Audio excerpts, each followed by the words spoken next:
മഹോന്നതൻ്റെ പ്രവർത്തനാന്ത്യം സമീപിച്ചിരിക്കുന്നു. അവൻ്റെ കരുണ ഉണ്ടാകുക തന്നെ ചെയ്യും. അവൻ്റെ വിധിയുടെ അന്ത്യം അകലെയല്ല. ബാറൂക്കിൻ്റെ 1-ാം പുസ്തകം 1-ാം അധ്യായം 18-ാമത്തെ തിരുവചനം വിശുദ്ധ ഗ്രന്ഥത്തിൽ നിന്ന്. ഇവിടെ ഒരു ഓർമ്മപ്പെടുത്തലും താക്കീതും സാന്ത്വനപ്പെടുത്തലും എല്ലാം കൂടെയാണ്. മഹോന്നതൻ്റെ പ്രവർത്തനാന്ത്യം സമീപിച്ചിരിക്കുന്നു. അത് നാം വളരെ കരുതേണ്ട ഒരു സമയമാണ്. മഹോന്നതൻ പ്രവൃത്തി അവസാനിപ്പിക്കാൻ പോകുന്നു.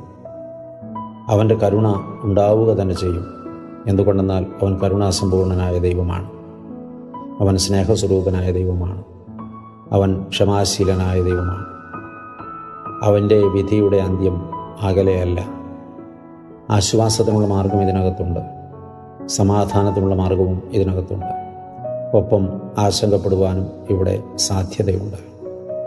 അവനവൻ ശരീരത്തിലിരിക്കുമ്പോൾ ചെയ്തത് നല്ലതാകിലും തീയതാകിലും അവനവൻ്റെ പ്രവൃത്തിക്ക് തക്ക പ്രതിഫലം നൽകുവാൻ ക്രിസ്തുയേശുവിൻ്റെ ന്യായാസനത്തിന് മുമ്പാകെ നാം എല്ലാവരും വെളിപ്പെടേണ്ടതാകുന്നു എന്ന വചനം ഇവിടെ പ്രസക്തമാണ്.